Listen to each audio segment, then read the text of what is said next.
ठीक है, तो इसको श्लोका हो गया।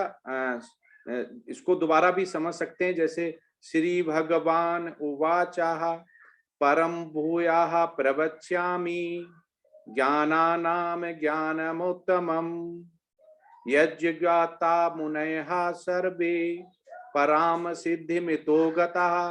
कितना सुंदर लगता है, इसका उतना ही सुंदर इसका तात्पर्य भी है। भगवान ने कहा अब मैं तुमसे समस्त ज्ञानों में सर्वश्रेष्ठ इस परम ज्ञान को पुनः कहूंगा, जिसे जान लेने पर समस्त मुनियों ने परम सिद्धि प्राप्त की है। अब इसको जो बोला गया है कि इस ज्ञान को प्राप्त करके अनेक मुनियों ने सिद्धि प्राप्त की। उस सिद्धि प्राप्त करके क्या हुआ, जब सिद्धि प्राप्त हो जाती है तो मुनि ऋषि कहाँ जाते हैं, वो वैकुंठ जगत में जाते हैं। तो वैकुंठ लोग के वो भागी हुए। और वैदिक ग्रंथों में ऐसा लिखा गया है कि जो मुक्त आत्माएं हैं वैकुंठ लोक में जगत में जाती हैं, वो निरंतर ही परमेश्वर के चरण कमलों में दर्शन करती रहती हैं और वहां पे आनंदमय जीवन को जीती हैं। तो ऐसा हम करके वहां पे जा सकते हैं। अब इसमें क्या होता है, जो भौतिक के प्रकृति होते हैं वो कैसे सुधारते हैं, तो जिसमें बोलते हैं कि मृत्यु जन्म जरा व्याधि। तो जन्म होती है, उसकी मृत्यु निश्चित है, और जरा उसको बुढ़ापा आने ही आना है, और व्याधि उसकी जो है दुख, उसके जो बीमारियां होती वो आने ही आने हैं। तो यहाँ पे हम समझ सकते हैं अगर इनसे बचना है तो हमें कैसे बचना है। तो 13वें अध्याय में ये स्पष्ट बताया गया है कि प्रकृति के गुणों की संगत के फलस्वरूप ही जीव इस भौतिक जगत में बद्ध है। अब इस अध्याय में भगवान स्वयं बताते हैं कि वे प्रकृति के गुण कौन कौन से हैं, वे समस्त किस प्रकार क्रिया करते हैं, किस तरह बांधते हैं और किस प्रकार मोक्ष प्रदान करते हैं। इस अध्याय में जिस ज्ञान का प्रकाश किया गया है उसे अन्य पूर्व अध्यायों में दिए गए ज्ञान से श्रेष्ठ बताया गया है। इस ज्ञान को प्राप्त करके अनेक मुनियों ने सिद्धि प्राप्त की और वैकुंठ लोक के भागी हुए। अब भगवान उसी ज्ञान को और अच्छे ढंग से बताने जा रहे हैं। ये ज्ञान अभी तक बताए गए समस्त ज्ञान योग से कहीं अधिक श्रेष्ठ है, और इसे जान लेने पर अनेक लोगों को सिद्धि प्राप्त हुई है। अब कहते हैं ना कि सफलता की कुंजी जो मिल गई है, कि सफलता की कुंजी कि कैसे सफल होना है, तो ये कुंजी है एक तरह की। ये से ही स्टार्ट होता है पूरा गीता का। जो हम बंधे हुए हैं, जो हम प्रकृति में बंधे हुए हैं, सुख भोग रहे हैं, इंद्रियों के जो आसक्ति के लिए हम सुख भोगते हैं। सुख दुख क्या है, हमारे शरीर के लिए है, भगवान के लिए नहीं, वो इससे बहुत परे हैं। और अगर हम वैकुंठ लोग जाने तो हमारे लिए हमें क्या क्या करना चाहिए, वो यहाँ पे अभी हम ये श्री कृष्ण और अर्जुन के बीच जो डायलॉग होंगे, वार्तालाप होगी, उससे हमें सारा कुछ ही पता चलेगा। 14.2 इस ज्ञान में स्थिर होकर मनुष्य मेरी जैसी दिव्य प्रकृति स्वभाव को प्राप्त कर सकता है। इस प्रकार स्थित को जाने पर ना हुए तो सृष्टि के समय उत्पन्न होता है और ना ही प्रलय के समय विचलित होता है। तो अभी जब इस स्थिति को स्वभाव जो जो दिव्य प्रकृति है, जो भगवान के गुण है, उसके स्वभाव को प्राप्त कर सकता है। और इस स्थिति को प्राप्त हो जाने पर वो सृष्टि के समय उत्पन्न होता है, ना प्रलय के समय विचलित होता है। अब वो कह रहे कि वो स्टेबल रहता है, जो शुभ और लाभ ही होती है ना, उससे उसको शुभ से और जो प्रसन्नता नहीं होती है और जो हानि होता है, अगर कोई दुख हो भी जाए तो उससे वो स्टेबल रहता है। मगर दुख हो भी रहा है तो वो स्टेबल दिखाएगा अपने आप को, एक जैसा उसका संभाव रहेगा। तो ये यहाँ पे, और ये जो ज्ञान हो जाता है तो उसको स्थिर होकर करना पड़ता है। जो अगर संभाव इस ज्ञान अगर आ जाता है तो उसको हर चीज समझनी पड़ती है कि हमारे लिए सुर्तफल क्या है, हमें क्या करना है इस संसार में। और इस संसार में जब हमें ज्ञान प्राप्त हो जाता है तो हमें प्रकृति के जो 3 गुण हैं इनसे हमें बचना पड़ता है, क्योंकि अगर नहीं बचे तो इन प्रकृति के से ही हम दूषित रहते हैं। ये प्रकृति के गुण हैं, इनको ही हम दोहन करते रहते हैं और हम निम्न स्तर पे गिरते जाते हैं। पहले हम सतोगुण में होते हैं और ज्यादा इनका आसक्त होती है, फिर हम रजोगुण में आ जाते हैं और ज्यादा होता है तो तमोगुण में आ जाते हैं। तो ये पता चलेगा कि आगे के सतोगुण और रजोगुण तमोगुण के लक्षण क्या होते हैं और कैसे इनसे हमें निकल सकता है। और इस अगर जो इनसे दूषित नहीं होता है, जो इनको लांघ जाता है, वो क्या होता है, वो दिव्य ज्ञान कहलाता है। और दिव्य ज्ञान, अगर हमें ज्ञान आ जाता है और हम इन गुणों के अधीन नहीं आते हैं तो इसको दोनों को मिला के बोलते हैं दिव्य ज्ञान। 14.4 सर्वयोनिषु कौन्तेहि मूर्त्याः संभवन्ता यः तासाम ब्रह्म महेधोर्निर्हं बीज प्रदाः पितः हे कुंती पुत्र, तुम यह समझ लो कि समस्त प्रकार की जीव योनियां इस भौतिक प्रकृति में जन्म द्वारा संभव है और मैं उनका बीज प्रदाता पिता हूँ। अब वो कह रहे कि मेरे बगैर कुछ भी यहाँ पे पैदा नहीं हो सकता है, क्योंकि जितनी भी जीव योनियां हैं इस भौतिक प्रकृति में वो जन्म के द्वारा संभव है। जैसे एक पेड़ है, वो पेड़ जैसे योनि में है तो वो क्या करता है कि वो मनुष्य योनि जैसा क्रियाकलाप नहीं करता है। मनुष्य एक मनुष्य और जैसे मेल और फीमेल है, वो दोनों मिलके ही एक दूसरे जन्म को देते हैं, ठीक है। तो वैसे ही भगवान समझाना चाह रहे कि जो जीव योनियां है इस भौतिक प्रकृति में जन्म द्वारा ही संभव है। ऐसे डायरेक्ट नहीं आ सकते कि जन्म नहीं हो और हम डायरेक्ट आ जाएं, आकाश से आ जाएं, ऐसा नहीं है। वो बिल्कुल ही जैसे भगवान ने बनाया हुआ सिस्टम वैसे ही बनता है कि वो जन्म जब ही होता है जबकि जो नर और नारी हैं उनसे ही जन्म हो सकता है। तो वो ये बताना चाह रहे हैं कि ये सब एक भौतिक प्रकृति के लक्षण हैं और तभी संभव है जब ये दोनों मिलते हैं। और उसका क्या है, उनका बीज प्रदाता कौन है, वो पिता मैं हूं। 14.5 सत्वम रज स्तम इत गुणा प्रकृति संभवा निविधांति महाबाहो देहे धेनम अव्ययम्। भौतिक प्रकृति 3 गुणों से युक्त है, ये है सतो रजो तथा तमोगुण। हे महाबाहु अर्जुन, जब शाश्वत जीव प्रकृति के संसर्ग में आता है तो वह इन गुणों से बन जाता है। जैसे आप राइट साइड वाले पिक्टोरियल व्यू में देख सकते हैं कि तीनों जो गुण हैं वो हमें नचा रहे हैं। हम कैसे नाच रहे हैं, वो तीनों गुणों के अधीन होके।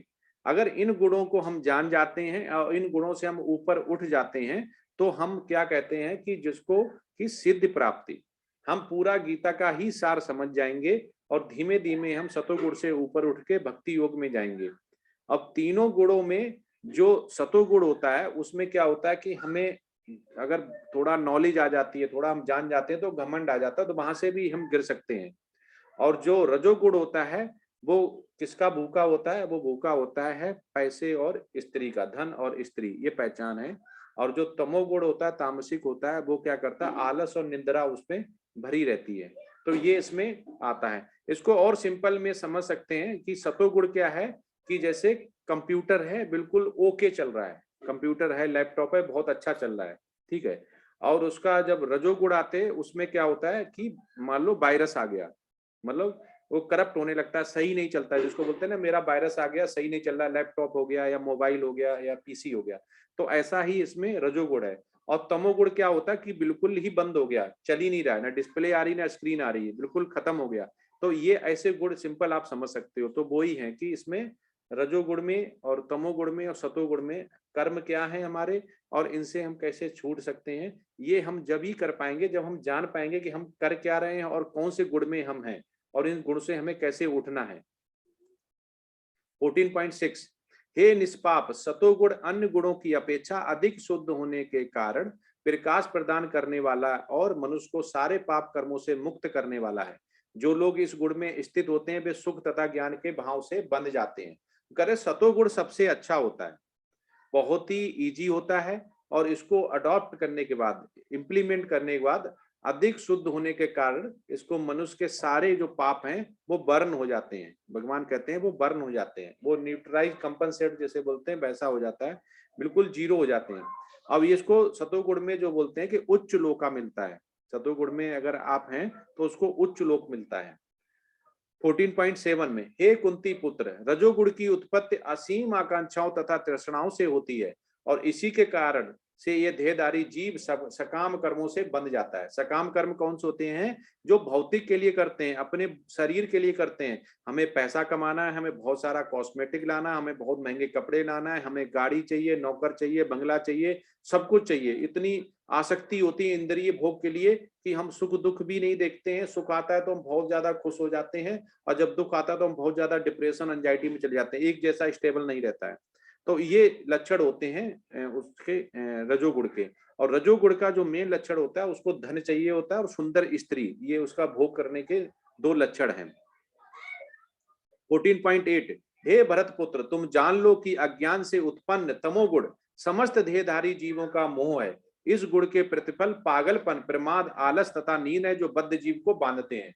अब बता रहे कि जो तमोगुण में है उसके क्या लक्षण हैं, उसके लक्षण है कि वो हमेशा पागलपन जैसा रहता है, उसको बहुत ज्यादा हर चीज की बहुत ज्यादा भूख रहती है, पावर चाहिए, पैसा चाहिए, स्त्री चाहिए, जो भी उसके भौतिक प्रकृति में जो भी अवेलेबल है रिसोर्स, उसे सब कुछ चाहिए। और आलस और तथा नींद इतनी होती कि लेट सोते हैं, लेट उठते हैं, को किसी में कोई भी जिम्मेदारी नहीं लेते हैं। तो ये जो बुद्ध जीव होते हैं वो क्या होते हैं कि प्रकृति से बंध जाते हैं, बहुत बंध जाते हैं और निम्न स्तर पर रहते हैं। अगर अगर जो इन प्रकृति के 3 गुणों द्वारा दूषित रहता है वो इन ज्ञानों को नहीं समझ पाता है, लेकिन जो इन तीनों गुणों से दूषित नहीं होता है उसे दिव्य ज्ञान मिल जाता है, उसे दिव्य ज्ञान कहते हैं।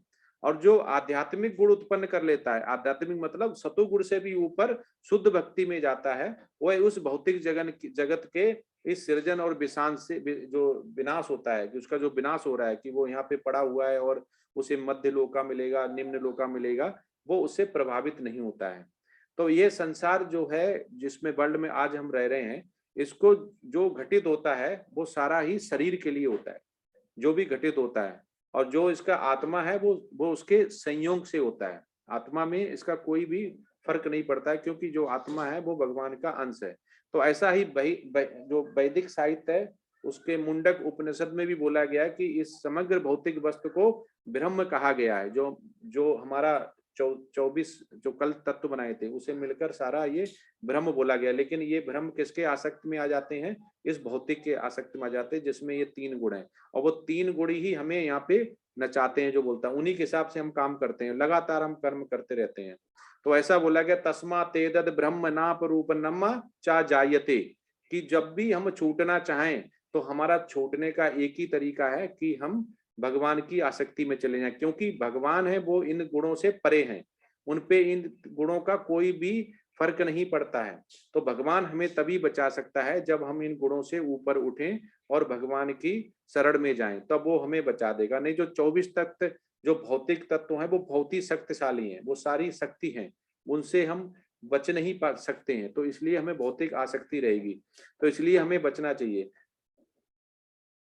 14.9 सत्वं सुखे संजयतः रजः कर्मणि भारतः ज्ञानमामृत्य तू तमः प्रमादे संजयुतः। हे भरतपुत्र, सतोगुण मनुष्य को सुख में बांधता है, रजोगुण सकाम कर्म से बांधता है और तमोगुण मनुष्य के ज्ञान को ढककर उसे पागलपन से बांधता है। अब कितना सिंपल बता रहे हैं हम कि हे भरतपुत्र, सतोगुण मनुष्य को सुख में बांधता है। जो सतोगुण में रहेगा वो हमेशा ही आनंदमय जीवन को जिएगा, सुख में, ठीक है, उच्च लोका मिलेगा। यहाँ पे अभी वैकुंठ लोका की बात नहीं कर रहे हैं, क्योंकि सिद्धि प्राप्त नहीं हुई है। सतो गुण से ऊपर ही वैकुंठ लोक मिलता है, तो उसमें गिरने की संभावना कम रहती है जब हम भक्ति योग में होते हैं। रजोगुण सकाम कर्म से बांधता है। सकाम कर्म क्या? कर्म 3 तरह के होते हैं, सकाम कर्म, विकर्म और निष्काम। सकाम कर्म होता है जो हम भौतिक के लिए करते हैं, अपने लिए, अपने परिवार के लिए, अपने बच्चों के लिए। उसमें धन हो गया, स्त्री हो गई, उसमें आपका नौकर चाकर, बंगला, गाड़ी, जो भी भौतिक आसक्ति होती है, जिसमें हम सोचते हैं ये जो टेम्पररी इल्यूजन होता है ना, उसको सोचते हैं ये परमानेंट है, उसके लिए।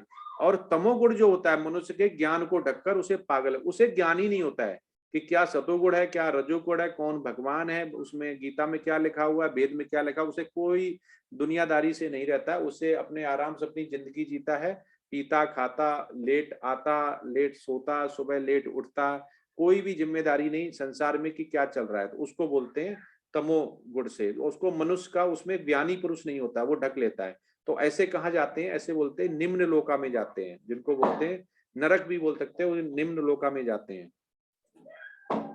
14.10 हे भरत पुत्र, कभी कभी सतोगुण, रजोगुण तथा तमोगुण को परास्त करके प्रधान बन जाता है, तो कभी रजोगुण सतो तथा तमोगुण को परास्त कर देता है, और कभी ऐसा होता है कि तमोगुण सतो तथा रजोगुण को परास्त कर देता है। इस प्रकार श्रेष्ठता के लिए निरंतर स्पर्धा चलती रहती है।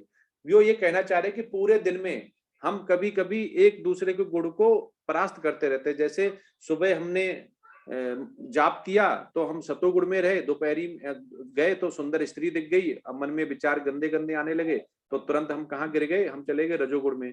शाम को हमें दोस्त मिल गया, उसने बोला कि क्या कुछ खाएगा पिएगा, मालूम पड़ा हमने जो हमें नहीं ग्रहण करना चाहिए था हमने ग्रहण कर लिया, तो हम क्या हुआ कि शाम तक पहुंचते पहुंचते हम तमोगुण में आ गए। तो हम स्टेबल नहीं है। तो वो ये कहना कहना चाह रहे हैं भगवान की पूरे दिन में हम एक दूसरे को परास्त करते रहते हैं, फिर शाम होती है सो जाते हैं, उठ के फिर सुबह हमारा वही भगवान के लिए चालू हो जाता है, जपा चालू हो जाता है, फिर हम मन को स्टेबल नहीं कर पाते, फिर दोस्त मिलता है कि बहुत परेशान हो, दुखी हो, चलो तुम्हें टॉनिक देते हैं, टॉनिक पीने चले जाते हैं, टॉनिक पीते हैं, फिर गिर जाते हैं।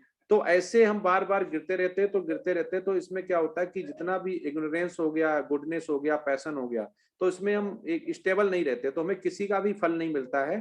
तो हम रजोगुण तमोगुण में ही फंसे रह जाते हैं, हम उठ ही नहीं पाते, भक्ति योग की सोच ही नहीं पाते। तो हमें जो भी करना है, हम उसमें धीमे धीमे उठना चाहिए। हमें ऐसा नहीं कि बार बार चेंज हो, बार बार। तो ये समझना पड़ेगा हमें लगातार कहाँ पे रहना है। अब ये बता रहे कि जो तीनों गुण हैं वो हमारे खींचते रहते हैं, हमारा हमें नचाते रहते हैं। तो इन्हीं के जो तीनों गुण हैं उन्हीं की वजह से होता है। तो इसमें हम कर्म को कैसे मानते हैं कि माइंड को, जैसे बिच्छू वाला एक स्टोरी है जो हम प्रभु जी सुनाते हैं कि बिच्छू क्या है कि अधिकतर आपने सुना होगा कि बिच्छू अपने जो अंडे है वो धान के ढेर में देती है, ठीक है। और धान के ढेर में देते हैं, तो कभी कभी ये भी कहा जाता है कि बिच्छू धान से उत्पन्न हुई, मतलब धान ने बिच्छू को पैदा किया। लेकिन धान बिच्छू के जन्म का कारण नहीं है, जो जो धान है वो बिच्छू के जन्म का कारण नहीं है। लेकिन जो भगवान ने अभी बोला हुआ है कि एक पुरुष और स्त्री ही बच्चे को, नए संतान को जन्म दे सकते हैं, ऐसे ही जो बिच्छू है वो अपन बिच्छू को ही जन्म दे सकता है, धान नहीं दे सकता, क्योंकि धान तो निर्जीव है। तो ये अगर कोई जान जाता है कि मनुष्य प्रकृति के 3 गुणों के जादू के वशीभूत होकर क्या करता है, कार्य करता है, और सुख दुख का कारण है। यही सबसे ज्यादा सुख दुख का कारण है। मनुष्य ये 3 गुणों में फंस जाता है, वही सुख दुख का कारण है। और सतोगुण का जो यहाँ पे अर्थ देख रहे हैं, जो 3 खींच रहे हैं दिमाग को, तो इसमें सतोगुण का अर्थ है अधिक ज्ञान तथा सुख का अनुभूति होना। और जो जब कम मिलता है, जब हम कृष्ण भावना भावित होते हैं, तो हम इसको उन्नत करने के इच्छुक रहते हैं। अगर कृष्ण भावना भावित नहीं है तो हमें गिरने का बहुत ज्यादा डर रहता है। तो इन तीनों गुणों को कैसे लांग सकते हैं? इन गुणों को लांग सकते हैं कि हम कृष्ण भावना भावित हो जाएं, जिसमें कि बोला गया चैंट करें, प्रसादम जैसा प्रसादम खाएं, और हम जो 4 प्रिंसिपल्स हैं वो वर्कन माने, धीमे धीमे उनको छोड़ें, तो हम इनमें स्टेबल रह सकते हैं। फिर हम एक दूसरे की जो कहते हैं कि तत्वस्तर इनकी वो चलती रहती है कि हम एक से गुण में, दूसरे गुण में, तीसरे गुण में जाते हैं, वो फिर गिरने का डर नहीं रहता है। 14.11 सतोगुण की अभिव्यक्ति को तभी अनुभव किया जा सकता है जब शरीर के सारे द्वार ज्ञान के प्रकाश से प्रकाशित होते हैं। सतोगुण कब आता है? जब हमें नॉलेज होती है, हमें ज्ञान होता है, और ज्ञान हो जाता है तो हम जान जाते हैं क्या अच्छा और क्या बुरा है। तो इससे सारे ज्ञान जो हमारे कहते हैं ना, चक्षु, आंखें खुल जाती हैं कि अच्छा ऐसा होता है क्या, तो हम जान जाते हैं, तो उसको हम सतोगुण बोलते हैं। 14.12 हे भरतवंशियों में प्रमुख, जब रजोगुण में वृद्धि हो जाती है तो अत्यधिक आसक्ति, सकाम कर्म, गहन उद्यम तथा अनियंत्रित इच्छा एवं लालसा के लक्षण प्रकट होते हैं। जब हमें रजोगुण आ जाता, तो पहले बताया रजोगुण का सबसे 2 पहचान है कि एक धन और दूसरी सुंदर स्त्रियां, ये 2 उनको बहुत ही आकर्षित करते हैं। और ये सकाम कर्म जो होता है, सकाम कर्म हमेशा हम बॉडी के लिए करते हैं। किसके लिए? प्रकृति के लिए। जो भौतिक इंद्रियां हैं उनकी इच्छा को पूर्ण करने के लिए। अब वो कुछ भी हो सकती है, धन हो सकता है, स्त्री हो सकता है, नौकर चाकल, बंगला, गाड़ी, कुछ भी हो सकता है, अथाह उसमें इतनी ज्यादा। और इससे क्या होता है कि हमारी जो अनियंत्रित इच्छा है वो कभी भी पूरी नहीं होती है। हम लगातार लगे रहते हैं, लगे रहते हैं, और में कभी आनंद में जीवन नहीं जी पाते हैं। तो ये बोला गया, ये ही इसका कारण है कि हम दुखी और सुखी इन दोनों की वजह से होते हैं। 14.13 जब तमोगुण में वृद्धि हो जाती है तो हे कुरुपुत्र, अंधेरा, जड़ता, प्रमत्तता तथा मोह का प्रकट होता है। अब इसमें साइड में देख सकते हैं कि कैसे एक ड्रग लिए हुए बैठा है, बिल्कुल परेशान दुनिया से। एक सतोगुण वाला बिल्कुल खुश रहता है, आनंद में जीवन जीता है। उसके बाद रजोगुण वाला थोड़ा कम प्रसन्न रहता है, वो सुखदायी जीवन जीने की कोशिश करता है, उस पर धन होता है, थोड़ा ज्ञान होता है, पर उसमें लालसाएं होती हैं। लेकिन तमोगुण वाला, उसमें कुछ भी नहीं होता, बिल्कुल पागल होता है, उससे इल्यूजन रहता है, वो डार्कनेस में रहता है हमेशा। 14.14 जब कोई सतोगुण में मर जाता है तो वह शुद्ध उच्च ग्रहों की ओर जाता है। तब इसमें आप ये देख सकते हैं कि जो महाराज निबी हैं कि उनके जो मिलने आते हैं नव योगेंद्र, तो वो यही बताते हैं, जिनका वेदांत सूत्र में ऐसा वर्णन किया गया है और श्रीमद् भागवत में भी है कि हमेशा ही हमें श्रवण करना चाहिए तो हमेशा शुद्ध भक्त से बैचड़प से करना चाहिए, भजन कीर्तन हमें सुनना चाहिए। तो इससे अगर हमें होता है तो हम सतोगुण में लगातार बने रह सकते हैं और हमें किसी भी ज्यादा भौतिक इंद्रियां हो जाती है उसकी आसक्ति नहीं होती है। तो ये शुद्ध उच्च ग्रहों की ओर जाता है। अगर ये सतोगुण वाला अगर उसकी डेथ होती है तो वो कहाँ जाता है, वो उच्च ग्रहों की ओर जाता है, मतलब उच्च लोका मिलता है। 14.15 जब कोई रजोगुण में मरता है तो वह सकाम कर्मियों के बीच जन्म ग्रहण करता है, और जब कोई तमोगुण में मरता है तो वह पश योनि में जन्म धारण करता है। ये सारा वेद और शास्त्र से आया है कि जब कोई रजोगुण में मर जाता है, जो रजोगुण हमने बताया है, तो वह सकाम कर्मियों क्यों कि मनुष्य जो हम लोग बैठे हुए इनको बोलते हैं सकाम कर्मी, जो कि बिजनेस के लिए, पैसा के लिए, धन के लिए, सुंदर स्त्री के लिए इनके पीछे भागते रहते, उनके बीच में जन्म लेगा, मतलब उनका चाल चलन सही नहीं होगा।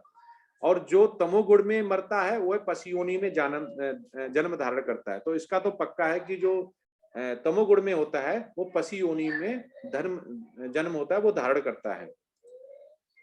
14.16 कर्मणः सुकृत्य स्वाहु सात्विकम निर्मलम फलम रजसस्तु फलम दुःखम ज्ञानम तमसः फलम। पुण्य कर्म का फल शुद्ध होता है और सात्विक कहलाता है, मतलब हमें पुण्य कर्म करने चाहिए। लेकिन रजोगुण में संपन्न कर्म का फल दुख होता है और तमोगुण में किए गए कर्म मूर्खता में प्रतिफलित होते हैं। तो कह रहे सतोगुण में जो भी आप कर्म करते हैं उनका हमेशा शुद्ध फल होता है, जिसको बोलते हैं श्रुति फल। कि अगर हम भजन सुन रहे हैं श्रवण तो हमें उसका फल कैसा मिलेगा, अच्छा मिलेगा। लेकिन ऐसे ही अगर हम टीवी देखें पूरे दिन बैठ के, सीरियल देखें, क्राइम पेट्रोल देखें, तो उसमें क्या दिखाया जाए, उसमें वायलेंट और सेक्स के अलावा कुछ भी नहीं दिखाते हैं, काम वासना, बस भौतिक, पूरा भौतिक, उससे फल नहीं मिलेगा उसमें, उसे सात्विक नहीं बोलते हैं। तो सात्विक क्या होता है कि जो भी शुद्ध भक्त है, कृष्ण भावना भावित है, वो अगर कृष्ण अपना चैंटिंग करता है, कीर्तन करता है, भजन करता है, उसको अगर हम सुनते हैं तो उसको जो श्रुति फल होता है वो फल मिलता है, तो उसे सात्विक कहलाते हैं। लेकिन रजोगुण में संपन्न कर्म जो रजोगुण में करते हैं, जिसमें बोला गया कि धन और स्त्री और बहुत ज्यादा भौतिक आसक्ति होती है, उसे क्या बोलते हैं, उसको हमेशा ही रजोगुण में रहता है। और तमोगुण में किए गए कर्म मूर्खता में प्रतिफलित, ऐसे कर्म करेगा कि जिसे बोलोगे कि ये मूर्ख ही करेगा। जो बोलते हैं कि उसने ऐसा काम क्यों कर दिया, मेरे तो समझ में नहीं आ रहा, ऐसे जब हम बोलते हैं तो वो कर्म होते हैं, तो वो कुछ भी कर जाता है। 14.17 सतोगुण से वास्तविक ज्ञान उत्पन्न होता है। जो वास्तविक ज्ञान है किससे आता है, सतोगुण से। और रजोगुण से लोभ उत्पन्न होता है। रजोगुण में होता है उसको लोभ, जो मोह आता है, जो कि हम धृतराष्ट्र से ले सकते हैं कि धृतराष्ट्र को बहुत ज्यादा लोभ और मोह था। और तमोगुण से अज्ञान, प्रमाद और मोह उत्पन्न होता है। और तमोगुण में जो होता है अज्ञान, आ माने नहीं ज्ञान, उसे ज्ञान ही नहीं होता है कि गीता में, इसीलिए लोग गीता को नहीं समझ पाते हैं, छोड़ देते हैं बीच में, क्या बोला गया, क्या छुड़वाना चाहते हैं, क्या बता रहे हैं, उनके कुछ भी समझ में नहीं आता है, क्योंकि वो निम्न स्तर में जीना चाहते हैं और वो अगले निम्न लोका में जाना चाहते हैं। प्रमाद और मोह उत्पन्न होता है तो वो पागल जैसे काम करते हैं। तो इसमें आप देख सकते हैं जो 3 चेहरे दिखाए गए हैं कि जो पहला चेहरा है वो सतोगुण का है, खुश, फ्रेश बिल्कुल। और दूसरा जो चेहरा दिखाया गया सेंटर वाला, वो रजोगुण की निशानी है, परेशान और पैसे के पीछे भागता हुआ।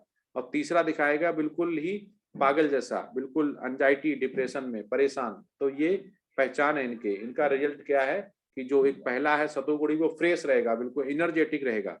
और रजोगुणी वाला जो है वो धन और स्त्री के पीछे भागेगा। और तामसिक है वो नींद, नशा, आलस्य उसमें रहेगा।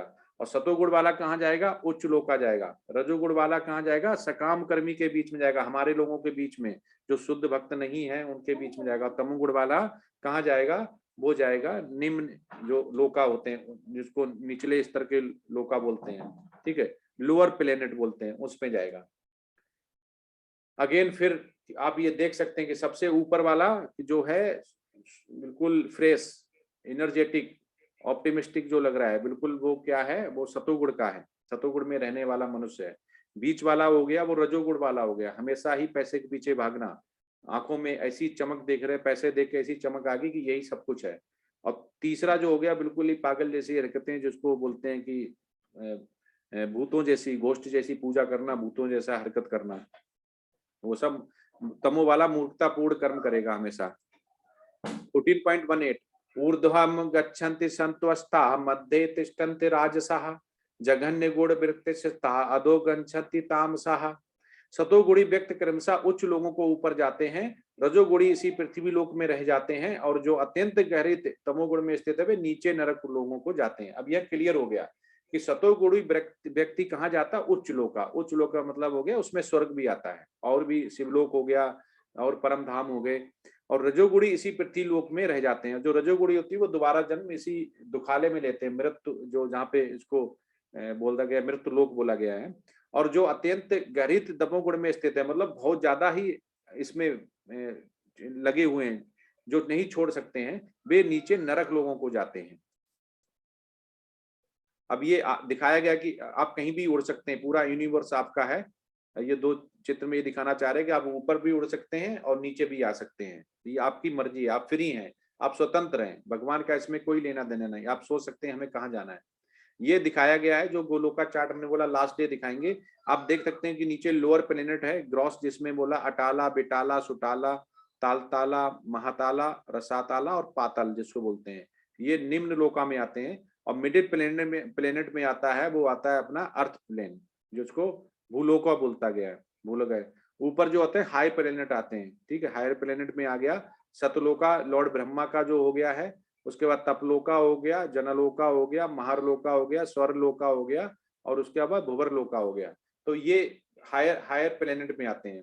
तो आप यहाँ देख सकते हैं कि गर्भोदकशाही विष्णु, जो हमने कल 3 बताए थे कि महाविष्णु, गर्भोदकशाही विष्णु और छिलकोदायी विष्णु, तो ये 3 होते हैं। और इधर ऊपर साइड राइट में देख सकते हैं कि जो पंच तत्व हमने बताए थे, अर्थ, वाटर, फायर, एयर और ईथर। उसके बाद 3 जो इंद्रियों के बाद कर्म इंद्रियां उसमें आती हैं, माइंड, इंटेलिजेंस और फाल्स और ईगो। तो ये पूरा एक यूनिवर्स का वो दिखाया गया कैसे होता है। और इसी में जो आप देख सकते हैं कि लॉर्ड शिवा हैं, इधर दुर्गा माता हैं, तो ये किससे निकली हुई हैं?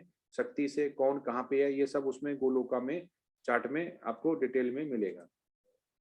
14.19, जब कोई ये अच्छी तरह जान लेता है कि समस्त कार्यों में प्रकृति के 3 गुणों के अतिरिक्त अन्य कोई नहीं करता, तो और जब वह परमेश्वर को जान लेता है, तो जो इन तीनों गुणों से परे हुए वह मेरे दिव्य स्वभाव को प्राप्त होता है। अब वो क्या कह रहे हैं? तो हम कभी गलत फहमी कर पाते हैं कि सतोगुण से ही हमें वैकुंठ मिल जाएगा। नहीं, जो पहले बोला हुआ है कि जो भी इस ज्ञान को प्राप्त कर लेता है कि ये जो 3 गुण हैं वो हमसे कर्म कराते हैं, हम प्रकृति के 3 गुण हैं उनके अधीन हो जाते हैं, और कोई इनके अन्य कोई नहीं करता है। तो जब वो परमेश्वर को जान लेता है, मतलब सतगुण से भी ऊपर उठ जाता है और लगातार भगवान की कृष्ण भावना भावित रहता है और उसमें आध्यात्म में रहता है, तो ऐसा वो गुण उत्पन्न कर लेता है, वो नीचे फिर विचलित नहीं होता है।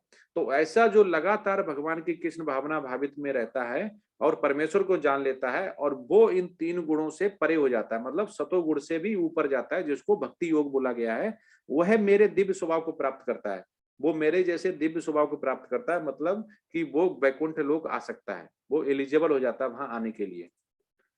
14.20, जब देहधारी जीव भौतिक शरीर से संबंध इन 3 गुणों को लांघने में समर्थ होता है, तो वह जन्म, मृत्यु, बुढ़ापा तथा अनेक कष्टों से मुक्त हो सकता है और इसी जीवन में अमृत का भोग कर सकता है।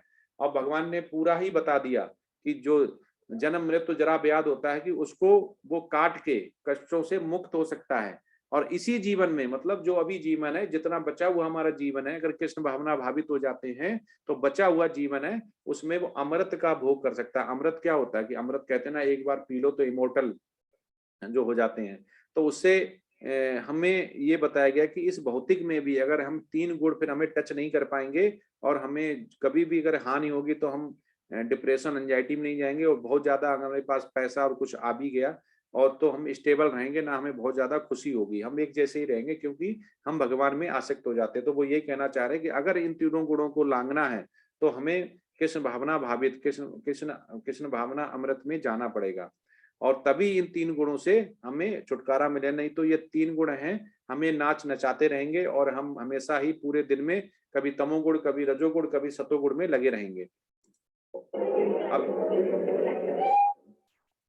अब यहाँ पे आगे जो है हम श्रील प्रपात की अमेरिका की दिखाते हैं कि कैसे इन 3 गुणों से ऊपर उठ सकते हैं और कैसे शुद्ध भक्त हैं वो भक्ति करते हैं। तो ये आपको एक वीडियो के माध्यम से अभी हम दिखाते हैं।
की जय, अनंत कोटि वैष्णववृंद की जय, रामाचार्य श्रील हरिदास ठाकुर की जय, अद्वैत भक्तवृंद की जय।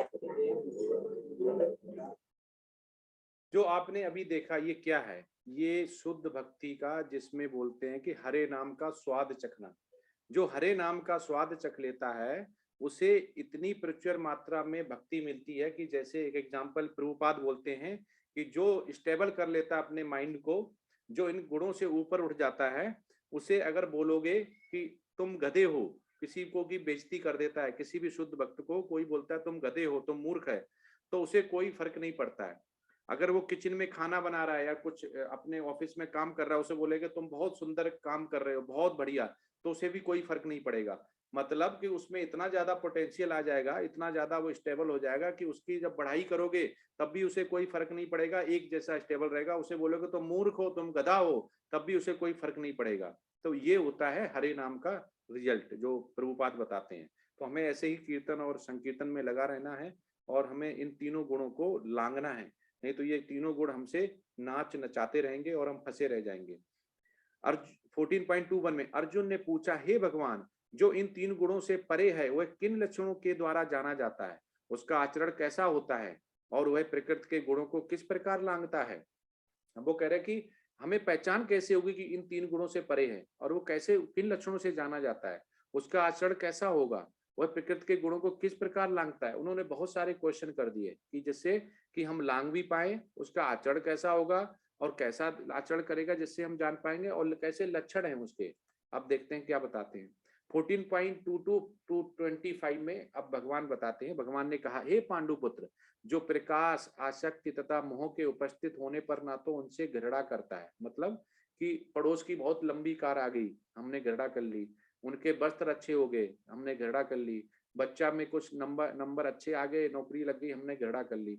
ऐसा नहीं होता है। और ना लुप्त हो जाने पर उनकी इच्छा करता है, और जो भी पैसा है, रुपया है, कुछ चला भी जाए, नुकसान भी हो जाए, तो भी वो क्या होता है, उसकी इच्छा नहीं करता, एक जैसा। और जो भौतिक गुणों की इन समस्त प्रक्रियाओं से निश्चल तथा अविचलित रहता है, और यह जानकर कि केवल गुण की क्रियाशल है और उदासीन तथा दिव्य बना रहता है।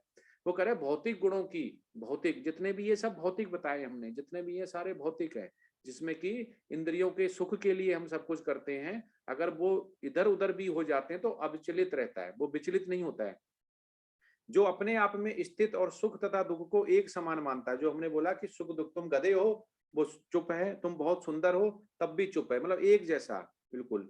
जो मिट्टी के ढेले, पत्थर एवं सुड़ के टुकड़े को समान दृष्टि देखता है, जो जो भक्त मिट्टी का ढेला पड़ा हो और सोने का बिस्किट पड़ा हो, ठीक है, सोने का ऑर्नामेंट भी ले सकते हैं, उसको दोनों को एक जैसा देखेगा वो।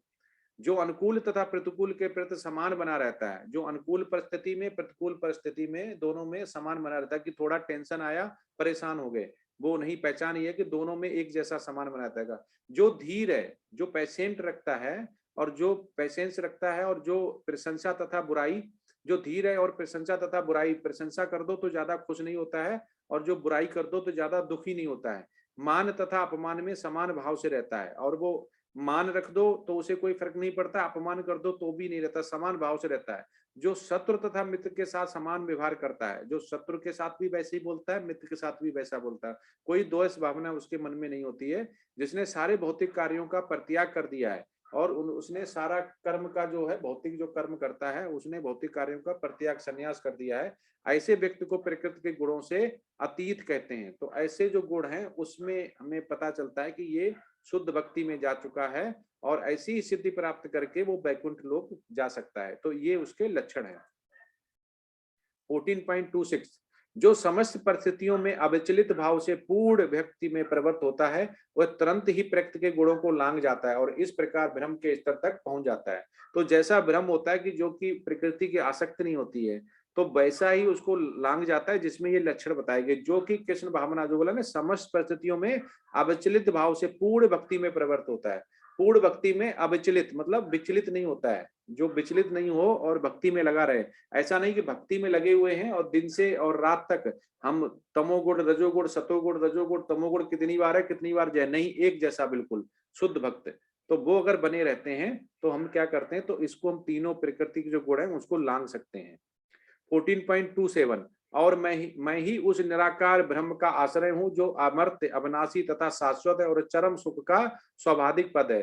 तो कुछ जो भक्त होते हैं, मतलब मनुष्य में ही जो दो भक्तों की दो श्रेणियां बताएंगी, जो बोलते हैं कि एक भगवान है वो निराकार है, उसके ऊपर एक ब्रह्म है और वो सारे ही जो आत्मा होती है वो ब्रह्म में विलीन हो जाती हैं। तो वो कह रहे हैं, उन्होंने बताया कि जो ब्रह्म है उसका भी आश्रय मैं हूँ, वो मुझसे ही निकला हुआ है, और जो अमर्त्य, अविनाशी तथा शाश्वत है, जिसको कोई नहीं मार सकता। जैसे हमारी आत्मा हो गई, आत्मा का विनाश नहीं हो सकता है, ना उसको हम सुखा सकते हैं, ना मार सकते हैं, ना जला सकते हैं। और ऐसा ही शुद्ध भक्त है, वो चरम सुख का स्वाभाविक पद है। तो ऐसा जो जान लेता है वो ही मनुष्य का जो चरम सुख है वो स्वाभाविक पद होता है, पद है। तो वो हम जो बोलते हैं कि ऐसी सिद्धि प्राप्त करके ही हम वैकुंठ लोक के भागी हो सकते हैं, अगर शुद्ध भक्ति में लगे रहते हैं तो। भलाई जो करते हैं तो सतोगुण की निशानी है, जिसमें कीर्तन हो गया, किसी ने अगर शुद्ध भक्त ने बुलाया तो मौका मिले तो हम कीर्तन और हम भजन करते हैं, तो किसी की भलाई करते हैं, सपोर्ट करते हैं, किसी की मदद करते हैं, वो सतोगुण की निशानी है। जब जुनून आ जाता है, पैशन आ जाता है, ठीक है, हम शरीर के लिए काम करते हैं तो उसको रजोगुण बोलते हैं। अज्ञानता तमोगुण है, कि हम सारे ट्विटर, फेसबुक और सारे जितने भी साइट्स हैं, कॉमर्शियल साइट है, उसमें टीवी में लगे हुए हैं, क्राइम पेट्रोल देख रहे हैं, ये सारा क्या निशानी है, ये तमोगुण की है, जिसमें अज्ञान नहीं है कि हमें वेद शास्त्र की नॉलेज लेनी है लेकिन हम नहीं लेते हैं, ये तमोगुण की निशानी है। समय पर जागना, अगर आप समय पे जागते हैं, समय पे सोते हैं, सतोगुण की निशानी है। लेट सोते हैं और उठ भी जाते हैं टाइम पे, लेकिन आप उठते हैं किसके लिए, भौतिक आसक्ति के लिए, मतलब धन और स्त्री के लिए, तो वो रजोगुण की निशानी है। और तमोगुण उसके बाद बहुत लेट सोता है और बहुत लेट उठता है, वो उसको तो इन दोनों से ही वो निम्न स्तर पे रहता है, उसको कोई भी फर्क नहीं पड़ता है कि सोसाइटी क्या बोल रही है और वेद शास्त्र क्या है, उसको कुछ भी समझ में नहीं आता है, मूर्ख रहता है वो तमोगुण का निशानी है। जागने के बाद गतिविधि क्या होती है, जागने के बाद ब्रह्म मुहूर्त में उठते हैं सतोगुण वाले और भजन कीर्तन और चैंटिंग करते हैं, और रजोगुण वाले अपने शरीर, अपने बॉडी, अपनी सुंदरता को बढ़ाने के लिए, जिससे कि लड़कियां देखें, फिटनेस जाते हैं, और वो रजोगुण में आता है, क्योंकि वो सुंदर स्त्री की तरफ भागता है। सुंदर स्त्री तभी भागेगी जब हमारी फिजिक अच्छी होगी, तो इसको बोलते हैं रजोगुण। और तमोगुणी अपने उठने के बाद मोबाइल में या कुछ भी बुक ऐसी पढ़ेगा जिसका वेद शास्त्र से कोई लेना देना नहीं। सुबह उठ के पहले व्हाट्सएप देखेगा, फिर फेसबुक पे ट्विटर देखेगा, उसके बाद उसका दिन स्टार्ट होता है। ये तमोगुण की निशानी है। पुस्तकों को कैसे प्राथमिकता दी जाती है? जो सतोगुण वाला है वो सारा ही वेद और शास्त्र की बुक पढ़ेगा, और जो रजोगुण वाला है वो हाउ टू बिकम रिच, कैसे पैसा ज्यादा कमाएं, कैसे बिजनेस करें, वो पढ़ेगा। और जो तमोगुण वाले हैं वो सारे कार्टून नेट और ये सब जो आनंद देते हैं अपने भौतिक इसको शरीर को, वो चीजें वो पढ़ेगा। सोने का समय जो होता है, सतोगुण वाला 9 बजे तक सो जाता है, रजोगुण वाला 11 बजे तक सोता है, और तमोगुण वाला 2 बजे तक सोता है। ये एक ऐसा फिक्स नहीं है, ये थोड़ा बताया गया कि टाइम से सोना टाइम से जागना, ये पहचान है एक तरह का। ऐसा नहीं कि 11 बजे जो सोता है वो रजोगुण, कभी सतोगुण वाला भी 11 बजे सो सकता है। उसका पर्पज जैसे हम लोग अभी कर रहे हैं, तो ये अभी बोलेंगे प्रभु जी अब अभी डेली क्लास ले रहे हैं, हम तो 11 बजे सो रहे हैं, तो हम सतो रजोगुण में चले गए, ऐसा नहीं है। ये अभी हम भगवान का ये कहना चाह रहे हैं कि हम किस कर्म के लिए सोते हैं और किस कर्म के लिए जागते हैं, वो उसके ऊपर है। क्योंकि हम जो कर रहे हैं ये टेम्पररी है, ये 18 दिन होगा, उसके बाद नहीं होगा। लेकिन ये हमेशा के लिए बताया गया है कि वो हमेशा ही अपनी जिंदगी में ऐसा करते हैं, थोड़े दिन के लिए नहीं। और तमोगुण वाला वो रात के 2 बजे सोएगा और दिन के 10 बजे 11 बजे उठेगा, वो ये तमोगुण का है। अब इसमें प्रभुपाद क्या बोलते हैं कि जीव यद्यप स्वभाव से भ्रम होता है, हम भ्रम होते हैं, बिल्कुल निश्चल होते हैं, और अपनी स्वाभाविक स्थिति में जीव तीनों गुणों से परे होता है, लेकिन प्रकृति के संसर्ग से अपने को तीनों गुणों सतो रजो तथा तमोगुण में बांध लेता है। इन्हीं तीनों गुणों के संसर्ग के कारण उसमें भौतिक जगत पर प्रभुत्व जताने की इच्छा होती है। वो भौतिक जगत में प्रभुत्व क्या हो गया कि हम सबसे अमीर हैं, हमारी सभी रिस्पेक्ट करें, हमें सभी दुनिया पूछे, हमें पूजे, हमें पावर हो, हमारे पास शक्ति हो, हम शक्ति के पीछे भागते हैं।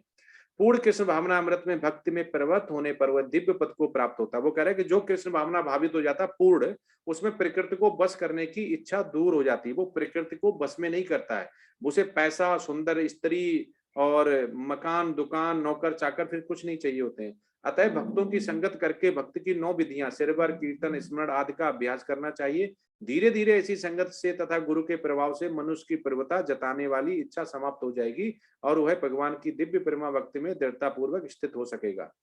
भगवान की भक्ति अति सरल है। वो कह रहे हैं भगवान की भक्ति बहुत सरल है, कलयुग में तो बहुत ही सरल कर दी है। कोई यज्ञ नहीं करना है, इतना घी महंगा हो गया, यज्ञ बताया ही नहीं गया। आपको केवल मेडिटेशन थ्रू चैंटिंग करनी है, आपको माला माला हरिनाम जप करना है। उठ के कम से कम एक माला तो आप जप चालू कर दें। लेवल 1 में एक माला रिकमेंडेड है। मनुष्य को चाहिए कि भगवान की सेवा में लगे रहें, शीघ्र विग्रह को अर्पित भोजन का उच्छिष्ट खाएं, भगवान के चरण कमल पर चढ़ाए गए पुष्पों की सुगंध खूंगे, भगवान के लीला स्तरों का दर्शन करें और भगवान के विभिन्न कार्यकलापों उनके भक्तों के साथ प्रेम विनिमय के बारे में पढ़ें। सदा हरे कृष्ण कृष्ण कृष्ण हरे हरे, हरे राम राम राम हरे हरे। वो कह रहे कि जो भी इंद्रियां हैं, इंद्रियों को जो अभी हमारा इंद्रियों की भोग करने के लिए हम अपनी इंद्रियों को यूज करते हैं, उनको हमें भगवान की भावना के लिए, जैसे कि हम आंखों से देखें तो भगवान की विग्रह देखें, कानों से सुने तो हम कीर्तन भजन भगवान के बारे में सुने, मुख से जब बोलें तो हम भगवान के बारे में बोले, मुख से शुद्ध वैष्णव वाला जो भोजन होता है प्रसादम वो खाएं, और हाथों से हम भगवान की मंदिर उनकी विग्रह की पूजा करें। तो ये हो गया करना। और भगवान के लीला स्तरों का दर्शन कर रहे हैं, मथुरा वृंदावन जाएं, हम द्वारकाधीश जाएं। हम कहाँ जाते हैं? हम जाते हैं Italy, Rome, Europe, Singapore, Malaysia, Bombay, Kerala, ये सब खत्म करते हैं हम भगवान के नहीं। वहां भी जाइए, मना नहीं, लेकिन उसके साथ साथ आप लीला स्थल पे भी जाइए। लेकिन ऐसा नहीं कि केवल लीला स्थल छोड़ के आप हर जगह जा रहे हैं। तो बोला गया ये ऐसे भी जाइए जहाँ भगवान ने अपनी क्रीड़ाएं लीलाएं की हैं। तो ये आज का पूरा समाप्त होता है। अब इसके साथ 5 मिनट हम वो दिखाते हुए क्वेश्चन आंसर लेते हैं, जिसमें IQ अब आपका जो रजोगुण तमोगुण से इसका संबंध है। अब ये स्टार्ट होता है IQ, EQ और SQ।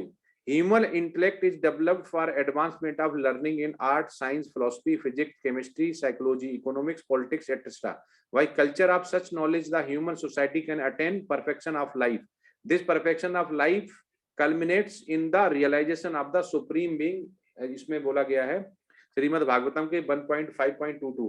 हमें क्या होता है कि हमें नॉलेज, विज्ञान जो है वो यूनिवर्सिटी किसकी नहीं है, आत्मा को कोई नहीं बताता है, सारी किसको बताते हैं? शरीर के बारे में।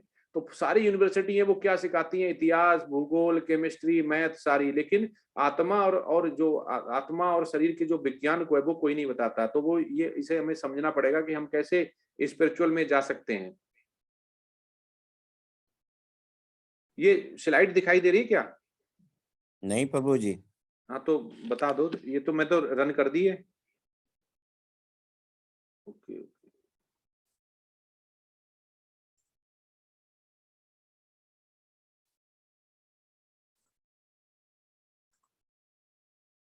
अब आ गई ना?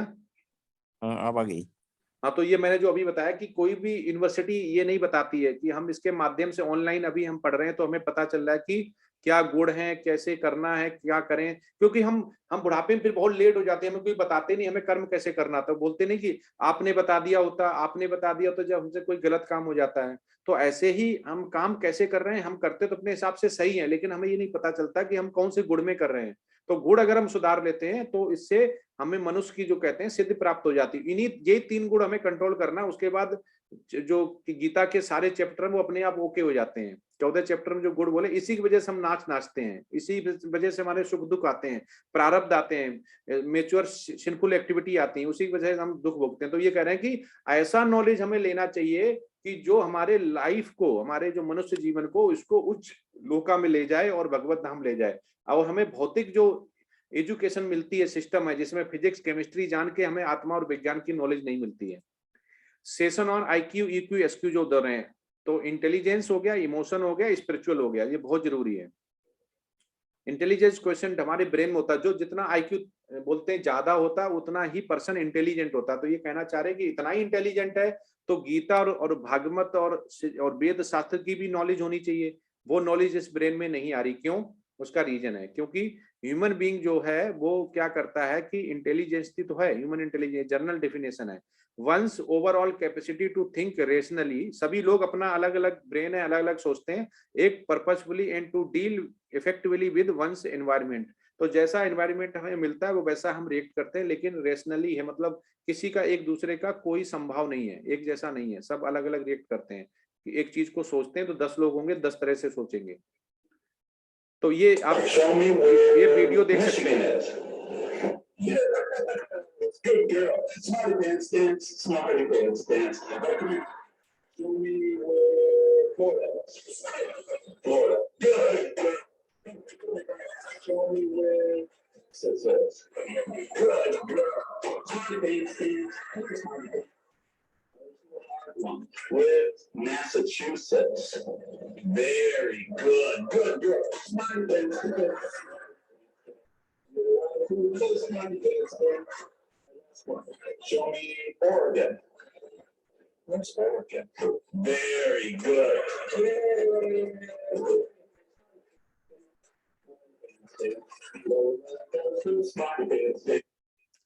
ये एक वीडियो है जो दिखाया गया कि बच्चा जो है उससे वो पूछा टेक्सास कहाँ पे है, ठीक है, उसको मैसेचुसेट्स कहाँ पे है, उसके बाद उसमें न्यू जर्सी कहाँ पे है, तो उससे ये पूछा जा रहा है। और वो जो हर बार पूछते हैं तो हर बार उसको मोटिवेट करते हैं और वो घूम के फिर आता है। फिर ये देखना चाह रहे हैं इतना छोटा बच्चा सारे ही जो कंट्री के हैं वो पार्ट, उनके डिस्ट्रिक्ट है वो बता दे रहा है, उनके जो स्टेट्स हैं वो बता दे रहा है। तो वो ट्रेंड कर रहे हैं, मतलब आईक्यू उसका तेज है। लेकिन यहाँ पे आईक्यू की तो बात हो गई है, ईक्यू और एसक्यू नहीं है। तो वो कह रहे हैं कि जो हायर ए पर्सन्स आईक्यू होता है वो उतना ही इंटेलिजेंट होता है। The theory went the higher their intelligence, ठीक है। तो कहते हैं आईक्यू कितना है। तो अभी जो आईक्यू पूरा ओवरऑल देखें तो चाइना का जो एवरेज है वो चाइना का अभी सबसे ज्यादा लीड कर रहा है, जो एवरेज आईक्यू है। तो इसीलिए वहाँ पे ऐसे ऐसे काम भी हो रहे हैं। तो इसलिए हम स्पिरिचुअल में नहीं है, और स्पिरिचुअल में होने की वजह से हमारा आईक्यू और ईक्यू दोनों अफेक्ट होते हैं, ठीक है। अब इसमें क्या कह रहा है कि आप देख सकते हैं कि जो इस गधे में और उसमें क्या फर्क है, ये क्वेश्चन है। ये काऊ, मतलब काऊ और इसमें बच्चे में क्या है, कोई चैट बॉक्स में डालेगा क्या फर्क है?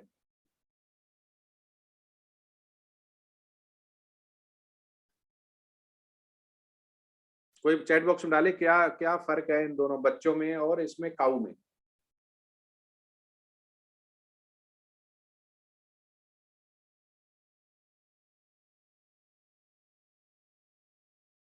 इंटेलिजेंट। हाँ चलो देखते हैं क्या फर्क है। हाँ, what is the difference between a cow and baby?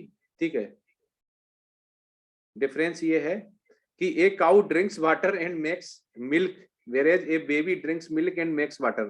तो मतलब ये डिफरेंस है कि काऊ है वो घास खाती है लेकिन दूध देती है, और बच्चा वो दूध पीता है और वाटर बनाता है। तो प्रकृति का आप देख सकते हैं कि कैसा संयोग है कि हम कैसे करते हैं। ठीक है, तो ये बताना चाह रहे हैं कि ये क्वेश्चन जो इंटेलिजेंस मतलब आईक्यू से पता चल जाता है कि हमें आंसर क्या देना है। Question, how can you drop A raw egg onto A concrete floor without cracking? तो ये दूसरा क्वेश्चन है। ये सारे आईक्यू को चेक करने के क्वेश्चन के एग्जांपल हैं, तो इसको कोई बताएगा क्या क्या क्या डालेंगे? स्क्रीन नॉट विजुअल, स्क्रीन नहीं आ रही क्या? आ रही है प्रभु जी, आ रही है।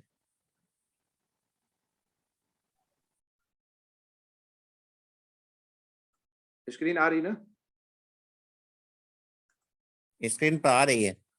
अरे हाँ, तो ये आप देख रहे हैं कि इसको क्वेश्चन का जो आंसर है वो आईक्यू देखता है। आंसर है कि concrete floors are very hard to crack. तो इसको समझना पड़ता है, ये आईक्यू वाले क्वेश्चन है, हम किस तरह से सोचते हैं। स्पेल माउस ट्रैप इन 3 लेटर्स, वो कह रहे कि कोई स्पेल करो जो कि 3 वर्ड्स का हो और माउस को ट्रैप कर पाए, मतलब पकड़ने वाला। कोई बता सकता है 3 वर्ड्स का? आईक्यू चेक हो रहा है। बिल्कुल सही है, विवेक प्रभु जी ने बोला कैट। हाँ बिल्कुल सही है, कैट ही है 3 वर्ड्स का, कैट। तो ये आईक्यू को दिखाता है, लेकिन इससे क्या है, हमें भौतिक ज्ञान मिल रहा है। तो अभी आगे आएगा कि हम आईक्यू तो तेज बोल रहे हैं, लेकिन आईक्यू का करें क्या? हम क्या फिजिक्स केमिस्ट्री का नॉलेज लेके फिर उसमें चले जाएं, भौतिक इंद्रियों में पैसा कमाएं और सुंदर स्त्री चाहिए। What is the perfect cure for dandruff? Dandruff का परमानेंट क्योर क्या है, कोई बताएगा? नो हेयर, बिल्कुल सही है। दर्शिता जैन माता जी या जो प्रभु हैं, उन्होंने बोला है कि मेडिसिन नहीं है, नो हेयर। बिल्कुल, जो गंजापन है वो बिल्कुल परमानेंट सोल्यूशन है उसका। वॉलनेस, बाल ही नहीं होगे तो डेंड्रफ की टेंशन ही नहीं है। तो ये आईक्यू के क्वेश्चन होते हैं। ये आईक्यू का ग्राफ है कि कितने परसेंटेज आईक्यू होने पे हम कहाँ पे होते हैं। तो बिलो 30 आईक्यू रेंज होती है तो 0.5% उसमें बोलते हैं फ्रीक्वेंसी होती है। क्यूमुलेटिव फ्रीक्वेंसी 0.5 से बिलो 30 रहती है। एजुकेबिलिटी कितनी, इलिटरेट रहता है, ये पढ़ नहीं पाता, अनएम्प्लॉयमेंट रहता है। और जितनी जितनी हमारी बढ़ती जाती तो आईएएस ऑफिसर बनते हैं, जो बहुत पढ़े लिखे आईआईटी और आईएम करते हैं, उनका उतना ही आईक्यू लेवल बढ़ता है, तो वो उतना ही ज्यादा कर पाते हैं। लेकिन हम आईक्यू को भी बढ़ा सकते हैं एसक्यू और ईक्यू के थ्रू। तो ये कहना चाह रहे हैं कि इसका हमें भौतिक फायदा मिलता है, क्योंकि हम स्टेबल नहीं हो पाते हैं इसमें। अब इसमें आता है इमोशनल क्वोशिएंट। ठीक है, तो इमोशनल जब आता है तो कैसे कैसे मुद्राएं होती हैं कि इमोशनल जब हो जाते हैं तो EQ is an array of skill that influences one's ability to succeed in coping with environment and demands and pressures. EQ अगर होता है तो हम किसी भी प्रेशर में, किसी भी जो संभाव बोलते हैं ना, किसी भी स्थिति में हम एक जैसे रहना चाहिए, लेकिन हम इमोशनल की वजह से नहीं रह पाते हैं। ठीक है, इमोशन क्वोशिएंट की वजह से नहीं रह पाते, तो हम थोड़े में ही परेशान हो जाते हैं, डिप्रेशन में चले जाते हैं, एंजाइटी में चले जाते हैं, लोगों से बात करने का मन नहीं करता है। तो इसको भी हम इंप्रूव कर सकते हैं स्पिरिचुअल क्वोशिएंट के through. TY lead India tree 2 minutes back, तो ये क्या बताता है?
हरे कृष्णा। कितना सुंदर है कि अगर हम खुद अपनी मदद नहीं करेंगे, तो यहाँ पे कहना चाह रहे हैं कि एसक्यू स्पिरिचुअल कोशेंट बढ़ा के हम कैसे ईक्यू और आईक्यू को कंट्रोल कर सकते हैं, उनको इम्प्रूव कर सकते हैं। क्योंकि जब हमें सुख दुख ही नहीं रहेगा, हम प्रकृति के अधीन नहीं रहेंगे, तो ऑटोमेटिक हमारा ब्रेन है वो शांत हो जाएगा। जब शांत हो गया, कोई चीज शांत होती है, काम में रहती है, पीस में रहती है, तो वो तेज चलता है, फास्ट चलता है।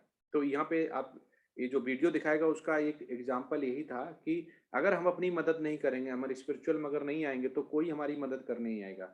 अगर हम खुद मदद करते हैं तो इन 3 गुणों से हम ऊपर उठ सकते हैं और कृष्ण भावना भावित हो सकते हैं, और हम शुद्ध भक्ति में जा सकते हैं, जो कि सीधा ही वैकुंठ लोक जाता है। अब in mid 1990s, the research of many neuroscientists and psychologists showed that EQ is of equal importance। क्योंकि जितना IQ इम्पोर्टेंट है, उतना ही EQ इम्पोर्टेंट है, क्योंकि ये इन्फ्लुएंस करता है। जो देखा, बच्चा अभी गया तो उसके बाद सारे लोग उसकी मदद करने आ गए। EQ में हम अलग अलग तरह से परेशान रहते हैं, हम कोप नहीं कर पाते हैं, अलग अलग जो भी हमारे साथ परेशानियां आती हैं, हम थोड़े में ही परेशान हो जाते हैं, ज्यादा कुछ आता है तो हम खुश हो जाते हैं, हर तरह। तो लोग हमसे फिर पीछा छुड़ाने लगते हैं कि वो जब भी बैठो नेगेटिव बातें करता। तो ये सब EQ की वजह होता है। व्हाट यू सी, जब कोई स्किल वाला देखता है कि जो EQ works under the surface, तो skill and behaviour experience training में भी ये दे जाता है कि आइसबर्ग होता है, उसके कितने नीचे हमारा मीटर नीचे हमारा उसका बेस है। तो ये बताता है कि व्हाट यू डोंट सी, नीचे वाला हम नहीं देख पाते हैं, जो कि EQ होता है। ऊपर ऊपर हमें स्किल और नॉलेज हमें दिखती है। EQ, लो इमोशनल इंटेलिजेंस और हाई इमोशनल इंटेलिजेंस। जो लो इमोशनल इंटेलिजेंस होता है, उसमें क्या होता है कि अग्रेसिव होता है, डिमांडिंग होता है, जो पहला वाला रेड वाला देख रहे हैं। और हाई इमोशनल इंटेलिजेंस में assertive, ambitious, driving, strong wild होता है। दूसरा हो गया easily destructive, glib, selfish, poor listener, impulsive.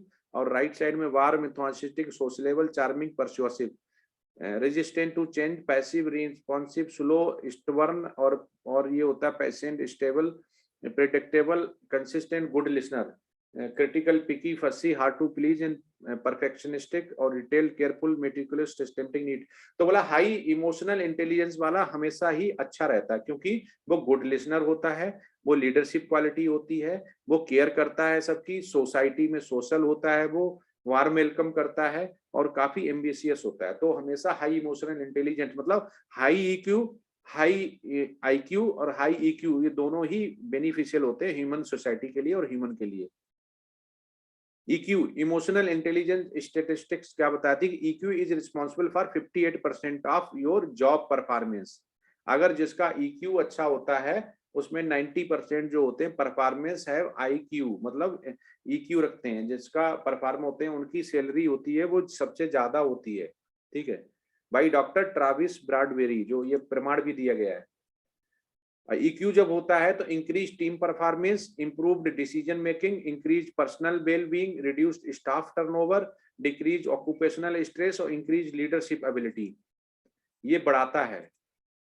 With a positive optimistic attitude, a person with an IQ of 100 will earn more success। बोला कि जिसका 100 के आसपास होगा, तो negative pessimistic individual with an IQ of 120। लेकिन अगर ज्यादा IQ वाला भी है लेकिन उसका EQ लोअर है, तो वो EQ जिसका लोअर है, IQ ज्यादा, उससे ज्यादा अर्न करेगा। मतलब ये कहना चाह रहे हैं कि स्टेबल माइंड तीनों गुणों से ऊपर उठेगा, उसका IQ अगर कम भी होगा और EQ अगर ज्यादा होगा, तो वो ज्यादा सक्सेस रहेगा। अब ये क्या कहते हैं, lord Macaulay in his speech of February 2, 1835 British Parliament. इसके बाद ही हम समाप्त कर देंगे, कल फिर करेंगे। आई हैव ट्रेवल्ड, वो कह रहे हैं हमने पूरा इंडिया घूमा, पूरा इंडिया, पूरा लेंथ एंड ब्रेड्थ में। I have not seen one person who is beggar और हु इज ए थीफ। वो कह रहे हैं कि 1835 में पूरा इंडिया हमने घूमा, कोई भी मुझे एक भी चोर, एक भी भिखारी नहीं मिला। अभी बहुत पीछे नहीं, मतलब 200 ईयर्स बैक की बात कर रहे हैं, मोर देन 200, 190 के आसपास ईयर्स पहले। वो कह रहे इंडिया में कोई ना, ऐसा क्या हुआ कि अभी सब चोर और भिखारी पैदा हो गए।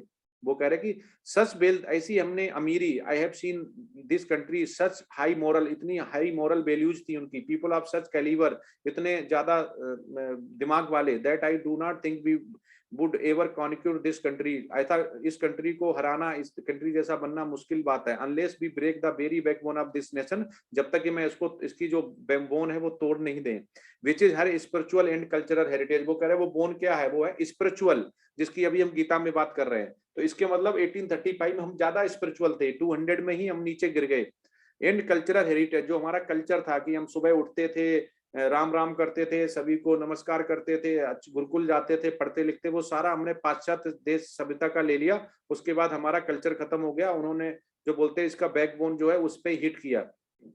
Therefore, I purpose that we replace her old and ancient education system, her culture for in the Indian think that all that is foreign and English is good and greater than their। उनका कैसे नाश हुआ, वो कहना चाह रहे कि जब हमने पाश्चात्य सभ्यता ले ली, हमने अपनी सभ्यता भूल के, कल्चर भूल के उनकी पाश्चात्य सभ्यता ले ली, उनकी इंग्लिश ले ली, उनका कल्चर ले लिया, उनका वेशभूषा ले ली, तो हमारा नाश होना स्टार्ट हो गया। अब ये दिखा रहे हैं क्या ले लिया हमने, दारू पीते हुए लड़कियां डांस कर रही हैं, और औरतों से संबंध बना रहे हैं, सिगरेट पी रहे हैं, मीट खा रहे हैं, चाय पी रहे हैं, कॉफी पी रहे हैं, ये हमने उनसे ले लिया। हम अपना कल्चर और स्पिरिचुअल अपना भूल गए। क्या सॉल्व दीज एथिकल डिलेमाज, क्या इनको सॉल्व कर सकते हैं? तो अभी ये यहाँ से कल करेंगे। अभी हमने ये बता दिया कि अपना विनाश कैसे हुआ। हरे कृष्णा, आप क्वेश्चन पूछ सकते हैं। हरे कृष्णा। हरे कृष्णा। संजू माता जी या प्रभु जी प्रश्न करें। हरे कृष्णा प्रभु जी। हरे कृष्णा। प्रभु जी मेरा क्वेश्चन था, जो आईको लेवल अपने बताया वैसे उसको ज्यादा कैसे डेवलप करे? जब हमारा माइंड प्रभु जी स्टेबल रहेगा ना, जो 3 गुण बताए गए, अगर माइंड स्टेबल रहेगा तो हर चीज, क्योंकि आपने जो हमने पहले बताया कि अगर माइंड हमारा जैसे मोह है, हमारा जैसे लालच मान लेते हैं, हमारा मोह है कि हमें किसी दोस्त से पैसे लेने थे, हम एक्सपेक्ट करके गए कि आज मूवी देखेंगे, एग्जाम्पल बता रहे हैं, और हम दोस्त के पास पहुंचे तो बोला ठीक है शाम को दे देंगे। हम शाम को गए लेकिन उसने नहीं दिए, तो हमें एक्सपेक्टेशन थी, मोह था कि वो देगा, अब उसने नहीं दिया तो हमें गुस्सा आ जाएगी।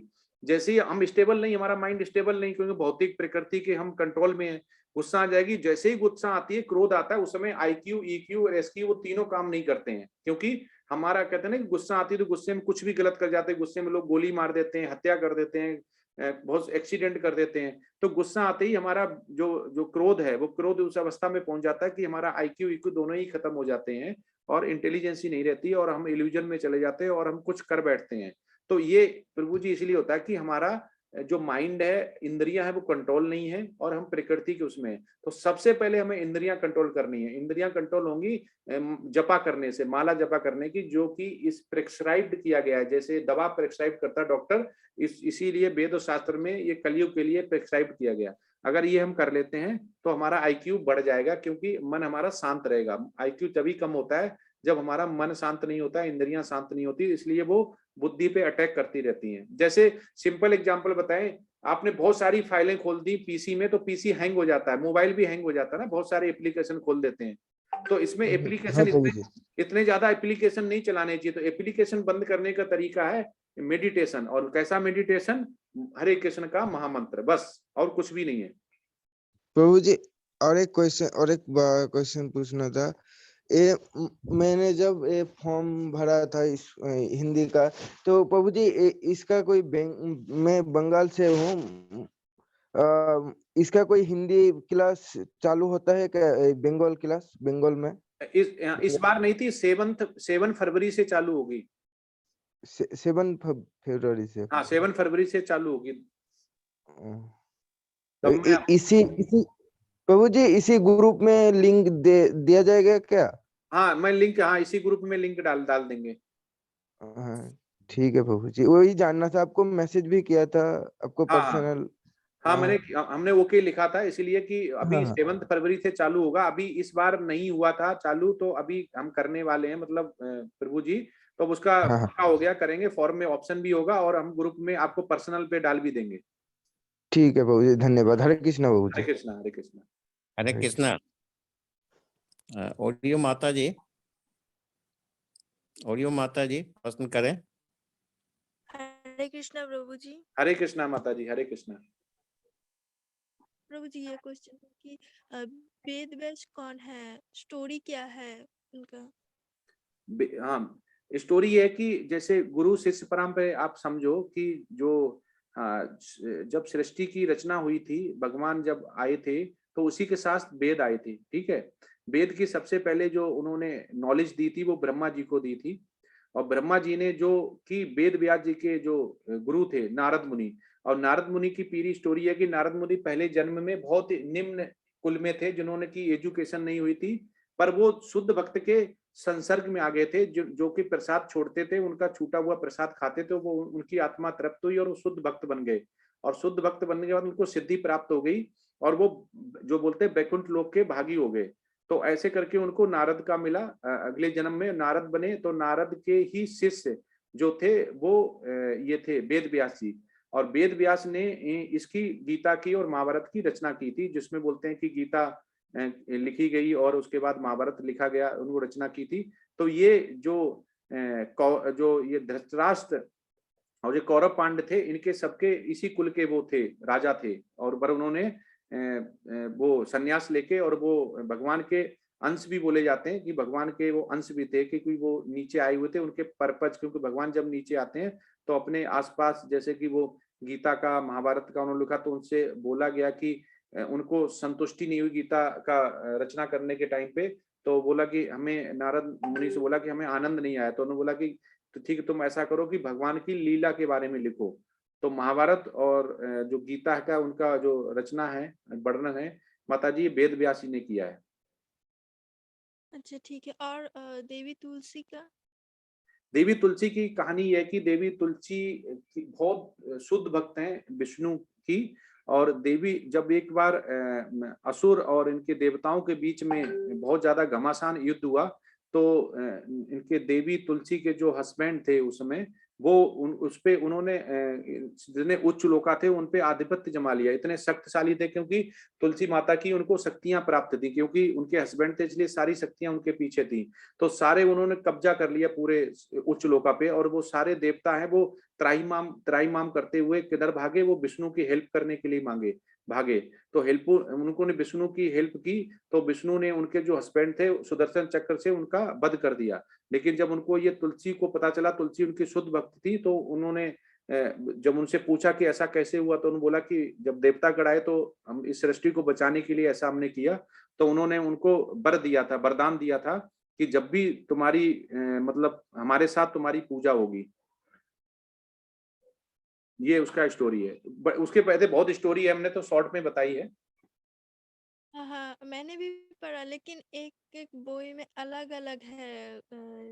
एक बोई में कुछ है और एक बोई में कुछ है, ऐसा अलग अलग है। नहीं वो नहीं, जो जो लिखा हुआ वो हम बता रहे प्रमाण के साथ, जो आपने सुना होगा, हम तो लिखा हुआ वो बता रहे हैं। अच्छा ठीक है, थैंक यू। हरे हाँ, कृष्ण प्रभु हरे जी। कृष्णा।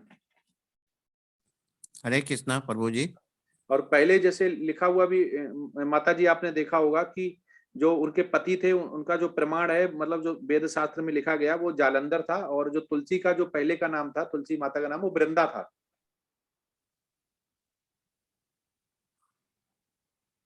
हरे कृष्णा। हरे कृष्णा। हम्म, किसी को भी प्रश्न पूछना हो पर्वत में ये प्रभु जन को या माता जी को, तो हैंड रेज करें।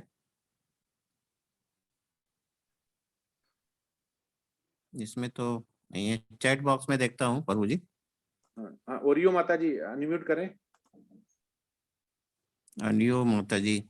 यस प्रभु जी। हाँ, जो मैंने बताया ना कि उनका जो पिछले प्रमाण जो है कि उनका जो पति का नाम था, वो आप देखेंगे लिखा होगा, मैं भेज भी दूंगा, उनका जालंधर था। और जो तुलसी माता, तो उनके अगले जो भगवान ने जब उनको वरदान दिया उसके बाद हुआ, उनसे पहले उनका नाम वृंदा था। हाँ ये मैंने पढ़ा, लेकिन और एक है जो शंखचूड़ थे। नहीं, जो हमने पढ़ा हो, हमारे गुरु जी ने जो हमें सुनाया हुआ वो यही है।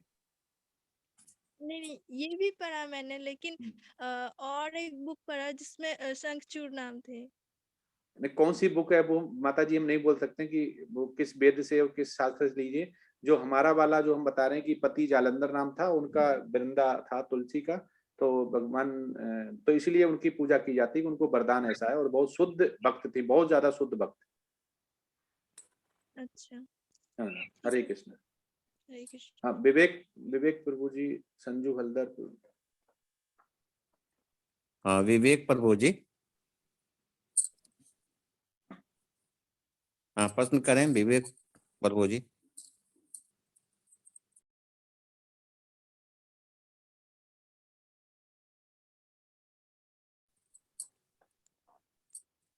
हरे कृष्णा। हरे कृष्णा। हाँ, विवेक प्रभु जी अनम्यूट है। नेक्स्ट लीजिए प्रभु जी, वो नहीं बोल पा रहे हैं। अच्छा अच्छा, संजू प्रभु जी हैं। संजू प्रभु जी। हरे कृष्णा प्रभु जी। हरे कृष्णा।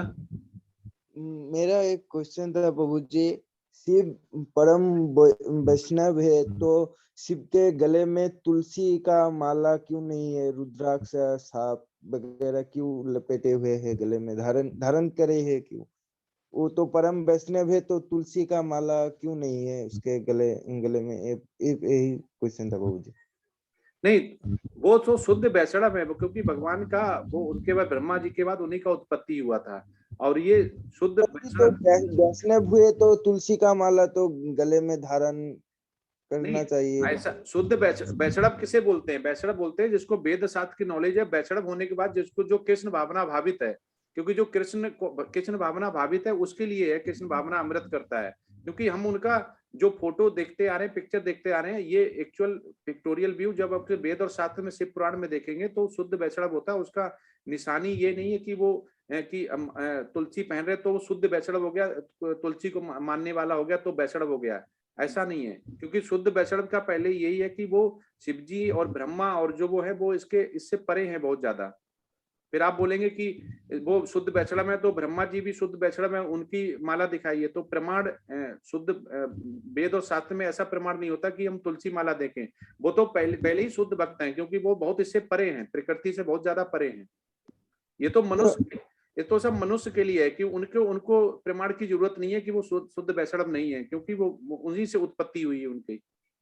तो प्रभु जी तो शिव रुद्र अवतार लेके तो हड्डियों का माला वगैरह ऐसा ऐसा क्यों पहनते हैं? इसे वो तो वैष्णव है तो वो तो रुद्र अवतार, उनके उनके अलग अलग रुद्र बता रहे हैं। अभी अभी उसके बारे में अगर वर्णन करेंगे तो उनका बहुत बड़ा स्टोरी है उसके पीछे, क्योंकि अब उनकी जीभ क्यों निकल आई तो उनके नीचे लेट गए, तो ऐसे ये सब कुछ उनका वर्णन, उनकी लीलाएं हैं। जैसे श्री कृष्ण की लीलाएं ऐसे ही शिव जी की लीलाएं, ऐसे ही हम ब्रह्मा जी ने भी कुछ किया हुआ कि वो स्टेम पे फूल पे नीचे गए तो बोला कुछ नहीं मिला हुआ, इसलिए भगवान को उन्होंने बोला कि हमें तो नहीं मिले हुए, तो उनके स्टेम से निकले हुए। तो अलग अलग सबका अलग है। शिव पुराण में शिव जी के बारे में लिखा हुआ है, और विष्णु पुराण में विष्णु के बारे में लिखा हुआ। तो ये प्रभु जी अलग अलग है, दोनों चीजों को अलग अलग देखना पड़ेगा। ठीक है प्रभु जी। हरे कृष्ण।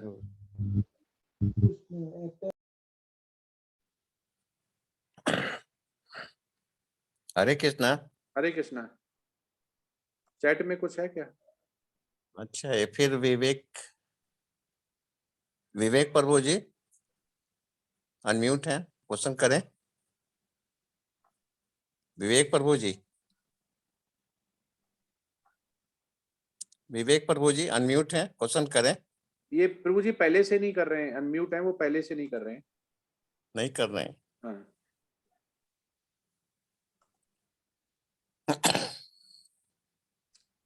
उनकी आवाज नहीं आ रही, वो करे बोल रहा हूँ लेकिन आवाज नहीं आ रही। अब चैट अच्छा बॉक्स में भी, हाँ, अच्छा। चैट बॉक्स नो साउंड प्रभु जी, साउंड अच्छा उनकी साउंड नहीं आ रही है, म्यूट है।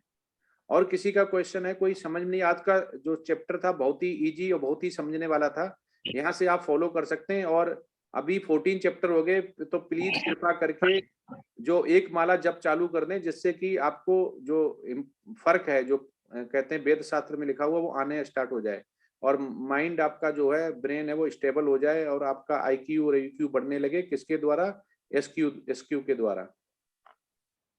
हरे कृष्णा। हरे कृष्णा प्रभु जी। मैं अच्छा, हरे कृष्णा। हाँ।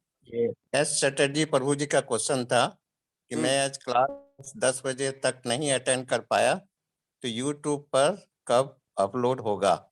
Morning recorded video. मॉर्निंग में हो जाता है प्रभु जी। ये तो डेली आती है। हाँ, डेली डेली डाल देते हैं, मॉर्निंग में आपको उसी ग्रुप में मिल जाएगा। अच्छा, अब तो चैट बॉक्स में नहीं है प्रभु जी। ठीक है।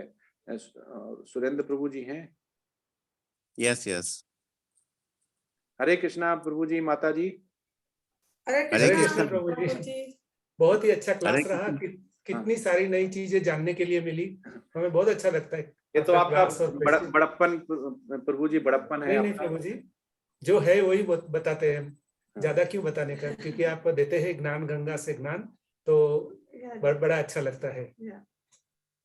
ठीक प्रभु, बस कोशिश कर रहे हैं हम। प्रभु जी ने हमें ये कार्यभार दिया है कि प्रीचिंग का, तो हम कर रहे हैं, क्योंकि ज्ञान सभी तक पहुंचाना है। कि लोग अज्ञानता में जी रहे हैं, एक्चुअली पता नहीं रहता है कि हम कर क्या रहे हैं। तो किसी का अगर भला हो जाता है तो वो जो बोलते हैं कि जो बहुत सारे ऋषि मुनि जो सिद्धि प्राप्त कर ली, तो अगर किसी भी मनुष्य को अगर ये सिद्धि प्राप्त हो जाती है तो वो बिल्कुल वैकुंठा लोक जा सकता है। तो ऐसा हमें देना चाहिए उनको ज्ञान, जो अज्ञानता है उसे निकालना चाहिए, ज्ञान हमें बांटना चाहिए।